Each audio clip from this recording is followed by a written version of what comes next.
Hello everyone, and welcome back to I Was a Teenage Exocolonist, and let's just continue where we left off. And I'm thinking that we should probably work on maxing out our biology, since it's the highest stat we have. I mean, I know I probably won't max it out this video, but I can at least work on it. So probably this then. Yeah. Research xenobotany. Back in the lab, you have all the right equipment to properly examine that radioactive plant you found. Maybe you can find a way to protect yourself from them so you don't need to drag a radiation-proof envirosuit with you every time you go to that part of the planet. Radiation poisoning isn't the killer it used to be on Earth. With medbeds, you can flush out deadly doses of radiation in a few hours. It could still make you really sick though, and high enough doses could kill you before you're even able to reach a medbed. How confident are you that you know how to protect yourself? Yeah. I think I'll be okay. You take a careless approach to protecting yourself from the radiation. It can't be so bad that you won't be able to get to a medbed in time, right? You wear gloves and a face shield and get to work. Oh boy. After about a few hours, you start feeling dizzy. The dizziness quickly becomes nausea, and while you're puking your guts out into a bucket, you have to admit that you're probably feeling the effects of radiation poisoning. Radiation poisoning? Who could have predicted that? You're not done with your experiment, though. Yeah, let's give up. You don't think you can handle any more radiation. Maybe you can come back again later after collecting more samples.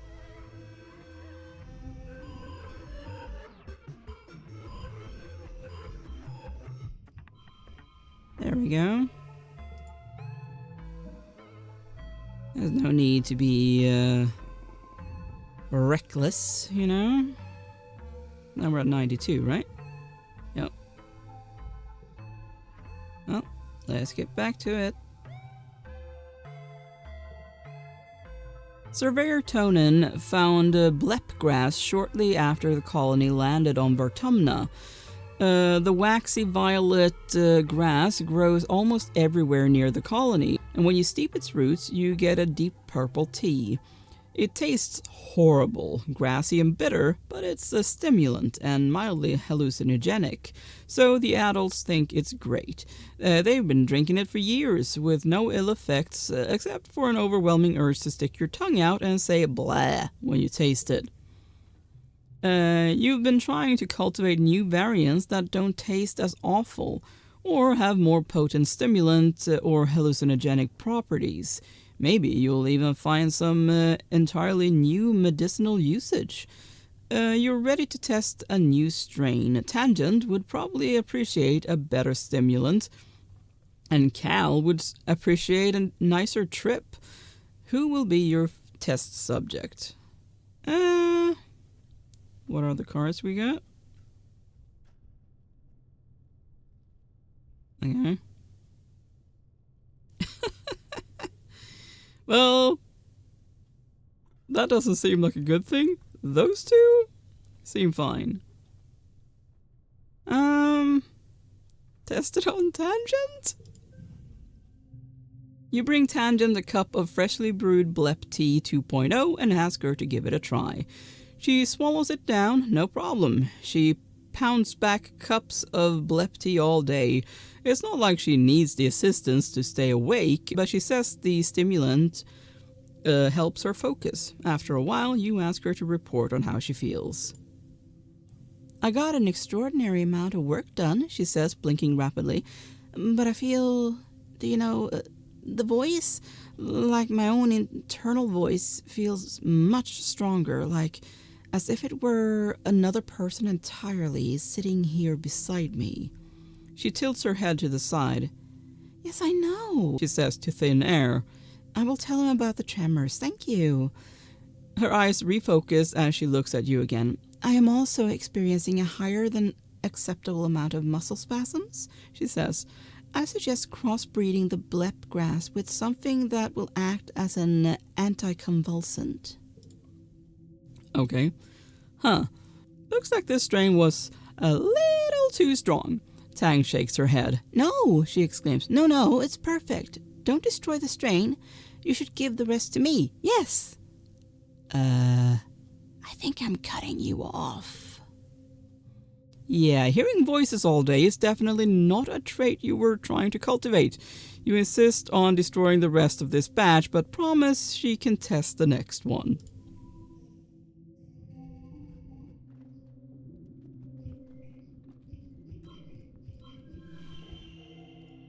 Woohoo!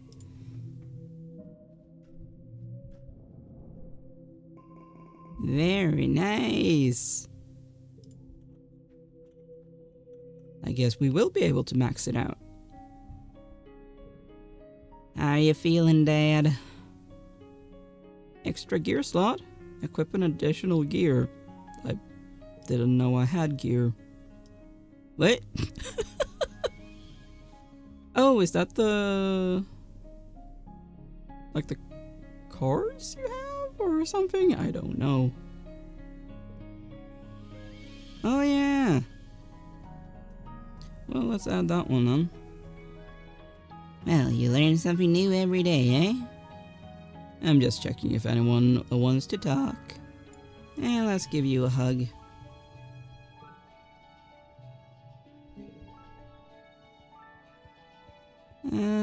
Anyone else? Or anything to collect? Any mushwood? Nope. Okay. Well, let's get back to biology then. Max it out. Your dad shows you how to look at plant cells under a microscope and check for signs of disease and how to identify different kinds of cells. You're kind of learning together. Here on Vertumna, the taxonomy he learned for classifying plants and animals is different. When comparing them to samples from Earth, Vertumnan plant cells have a structure far more similar to animals than they do plants. Interesting.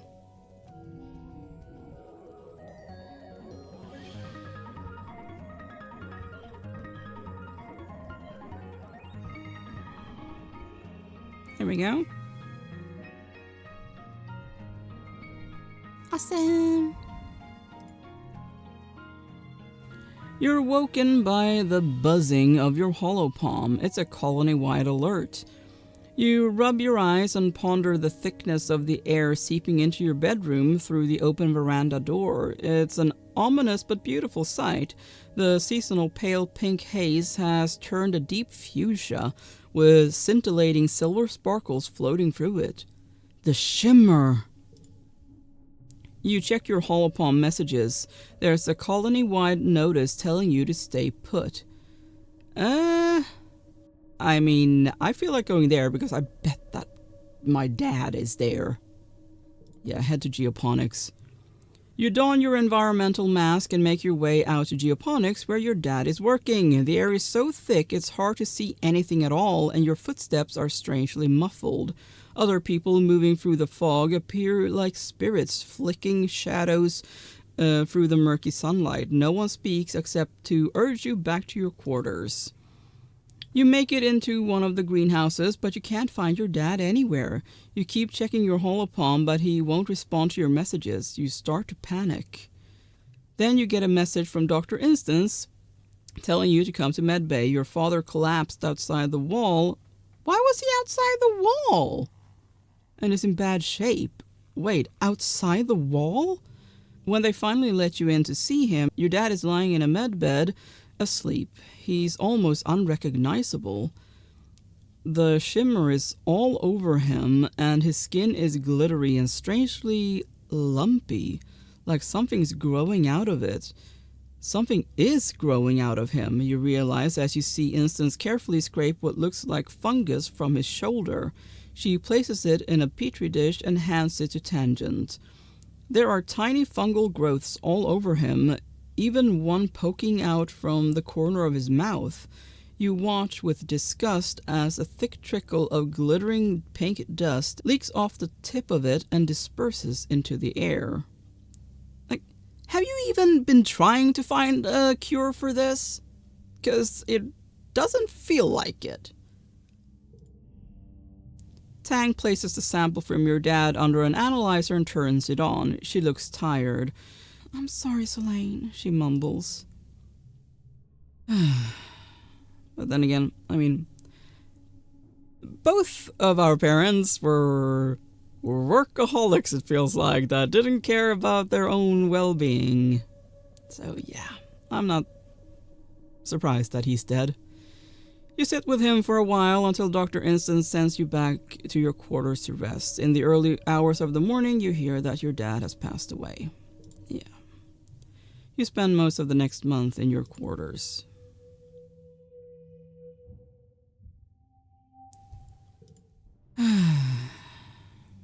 They hold a funeral for your father. You're becoming an old hand at these funerals. First Tammy, then her father, Uncle Tonin, and your own mother, and Calm, and everyone else who's died in an attack. It feels like your own mother's funeral was only weeks ago. It's so colossally unfair. No one quite knows what to say to you. Though they grieve along with you, it doesn't make it any easier. Aunt Anne and all the other adults of the colony will always be here for you, but you guess you're an orphan now. You miss your dad. You miss your mom, too. Mostly, you just sleep. One morning, Chief Engineer Instance asks you to visit her in the med bay. You go because you don't have the energy to say no. "I have to tell you something delicate about your father's condition, Selene." She begins, folding her arms on her desk. "I hope this information will give you some comfort." Yeah, you mean except for the fact that you still don't have a cure? Or are you going to say, "Oh, your father's death, his condition, oh, it made us find a cure"? Like, yeah, great. "After your father's death, we continued to research the Shimmer." Oh, so you haven't been doing it. Okay, great. He's just been getting worse and worse every year, and you haven't done shit. Okay, got it. Her voice even and neutral. Being able to study the disease in its terminal phase and beyond was the missing piece. "We now know how to prevent the Shimmer from taking hold in human cells," she says, her faint smile not quite reaching her eyes. "With cultures grown from your father's cell lineage, everyone in the colony can be inoculated against the Shimmer. Thanks to your father, we have a cure." Yeah, because that is how I'm feeling right now. So yeah, be angry. "It's okay to feel that way," Instance tells you with uncharacteristic kindness that you find comforting. "Grief is different for everyone. If you need more time off to rest, nobody will mind." There's no point in resting. At least not with that. I mean, I need to rest anyway, but whatever. I just feel like, who's the next person that I care for that will die? When am I gonna lose Cal? I mean, I've kind of given up on Anemone, so... she's basically becoming a soldier. A jarhead. Yeah, let's do that. Of all the people in the colony, you understand genetics the best. Besides Dr. Instance, probably. She trusts you to attend to the gene tech machine. With access to a machine like this, you could give yourself a new genetic enhancement. Sure, you probably shouldn't mess with your genome too much in vivo, but one little change couldn't hurt. Sure. You decide to install the enhancement. Honestly, I feel like that one. Calm temperament. Yep. Nothing can faze you anymore. You're rarely frustrated, and don't let anxiety get the better of you. You brush insults aside, always play nice, and never have to be told that sharing is caring. It's a tricky process, much more complicated than modifying the malleable stem cells of an embryo. You wouldn't risk doing it again, but this time it works out. Dr. Instance knows what you've done, but you take her silence as a tacit approval of your risky experiment. Guess I should rest.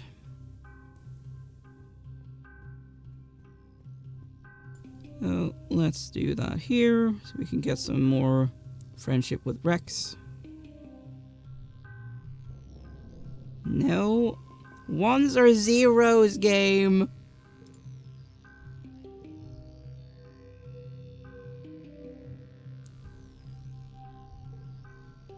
What do we want to work on? Well, we want to collect this.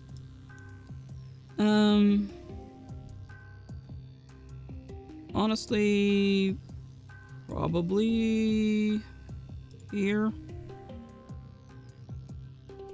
Let's do some more tutoring. You're heading back to your quarters at the end of the day, and as you pass by the med bay, you hear shouts and scrambling from within. Several surveyors have come back with serious wounds, not the usual broken limbs and sunstroke. One of them is holding a towel to her own leg, staunching blood flow from a massive animal bite. Another looks nearly blinded from acid. It looks like chaos in there. Let's help. Gosh, it's a good thing you were here. Triaging and getting the most badly wounded into the med beds is difficult, and the others need traditional medical attention while they wait. It's hectic, stressful work, but you're able to keep your head and provide assistance. Yeah. Good work in there, Solane, Chief Engineer Instance says.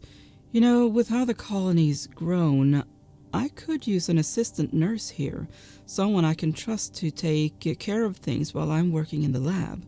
Come back next month and give me a hand if you're interested. Okay. Interesting.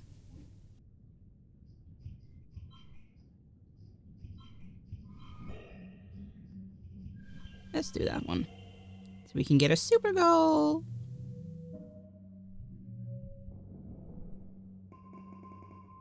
Nice. It's Vertumnalia. Yay. In the midst of the colony decorating and setting out the food for the feast, you have trouble finding your festive spirits. Your dad's only been dead for a few weeks. How could anyone celebrate at a time like this? You gather in the colony square for the usual speeches. Lum takes the stage to fanfare and applause. "Hello, people of Vertumna," he exclaims over the din. "Happy Vertumnalia." He raises his hands to call for silence. "Before we celebrate, I want to recognize those we lost this year. Head of Geoponics Geranium and Surveyor Imbroglio." The crowd goes silent for a minute. Your vision blurs with tears. How is this supposed to make you feel better that he's gone? "This year has taught us that the aliens are more dangerous than we ever knew," Lum continues.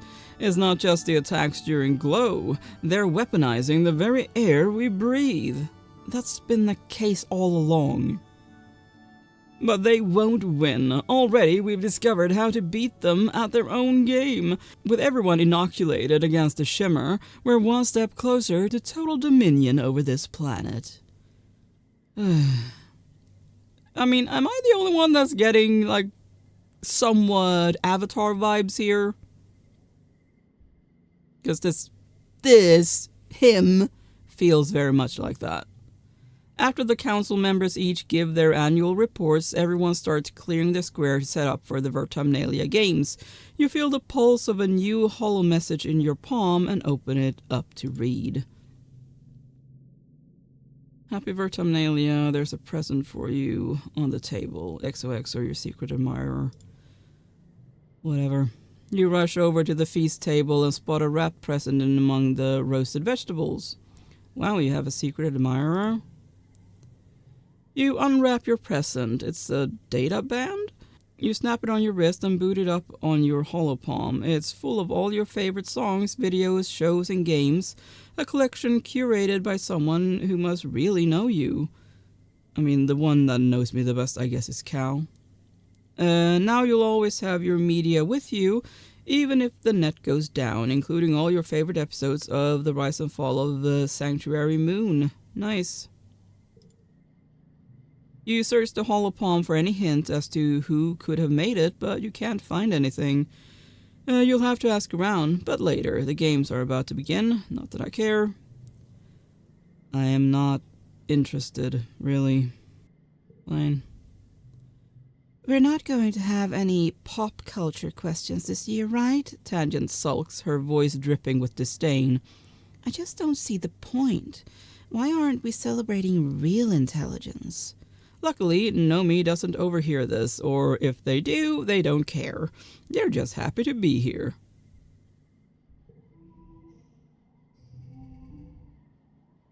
Whew, 90.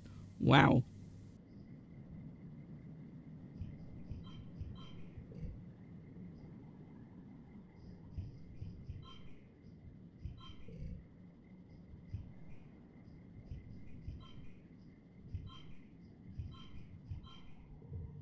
Don't care. If Tangent were about 40% more aggressive, the end of the trivia match would have ended in a brawl. Nomi sweeps the pop culture categories and a surprising number of engineering ones too, thanks to their interest in robotics. Tangent comes in second, only having biological science in her wheelhouse. You come in third, which is a nice way of saying you came in last. Don't care. After the festivities, everyone descends on the feast. You heap your plate with more food than you could eat in 3 sittings. Everyone around you is so happy, but you can't help but notice the empty space where your dad should be sitting. It's your first holiday as an orphan. The other colonists try to make room for you in their conversations, but it's not the same.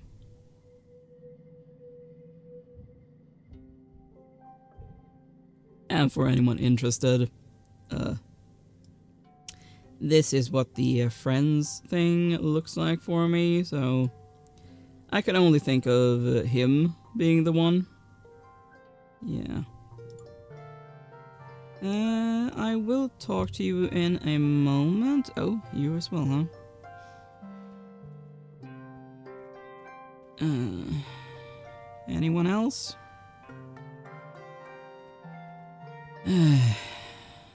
Sigh. In deep, deep sigh.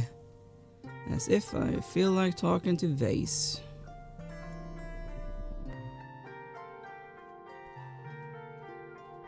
I mean, you're here, so... You find Cal catching a break in the shade of one of the gardening sheds, a wide-brimmed hat pulled down low over his eyes. Hearing you approach, he lifts the brim and shoots you a smile. Hey, Selene, taking a break too? Someone gave you a data band. It might have been Cal? I mean, I kind of feel like that. 'Cause I mean, I like him, but the whole naivete thing definitely puts me off of him. Plus the fact that I do like Rex. And he was kind of the one that I was thinking of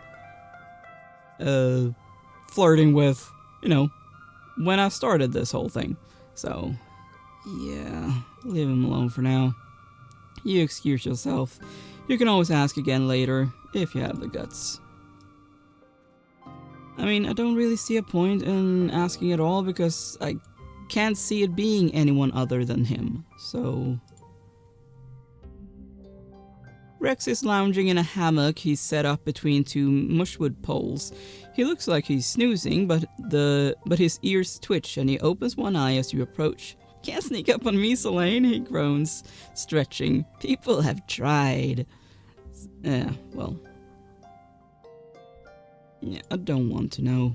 You shove the data band into your pocket and decide you have better things to do than track down who gave it to you. Yeah. I don't care. Honestly, don't. You still have a speech bubble? Okay. How come? You find Nomi Nomi in the lounge, flanked by 2 holoscreens and doodling in a sketchbook with real paper. One holoscreen is playing an animated kids show, while the other is a wall of text that looks like it might be a translation guide of some kind. Nomi's attention moves between the 3 easily. When they see you, they jump and quickly close their holoscreens, sitting up straight and clutching their sketchbook to their chest. "Oh, hi, Selene!" They giggle, rubbing the back of their head charmingly. "How you doing?" "It's okay, you can watch cartoons here." Nomi relaxes a little, breathing an exaggerated sigh of relief. "Good, because I really like cartoons." Nomi sets their sketchbook aside and looks around conspiratorially. "I thought you were gonna bust me for jailbreaking my holopad," they say. "All the Helio kids have restrictions on what we can watch and for how long, but you guys have so many more cartoons than we had." Nomi throws their arms in the air. "Like the first season of Turbo Girl Hyperjet Transform. What?" "Where did you learn how to do that?" Nomi shrugs and wriggles their fingers. "It was just like modding my gaming gauntlets," they reply. "Sure, a little more complicated because, oh my gosh, no offense, but your holopalm interface is so deprecated. But a lot of the fundamentals are the same." Nomi closes their eyes and tips their head to the side, smiling. "You know, you've got a holopad genius here too," they say. "This was mondo helpful, helping me figure out your old system." "Wait, like our Diz?" Nomi nods, blinking innocently. "Yeah," they chirp. "He's a total sweetheart, don't you think?" "Anyway, the important thing is that you get to watch every episode of Turbo Girl Hyperjet Transform," Nomi continues, clapping their hands against their cheeks. "It's the best cartoon ever made. What else has schoolgirls who look like aircraft from the waist down battling evil aliens while dealing with the stresses of high school life?" That sounds weird. "The Helio Media Archive only had season 2 through 9, and only 3 of the OVAs," Nomi says, puffing their cheeks out. "I can't believe in the 4th OVA, Flight Captain Yumiko gets captured by the aliens and brainwashed into thinking she's been an alien sleeper agent the whole time." "Is that what you're drawing?"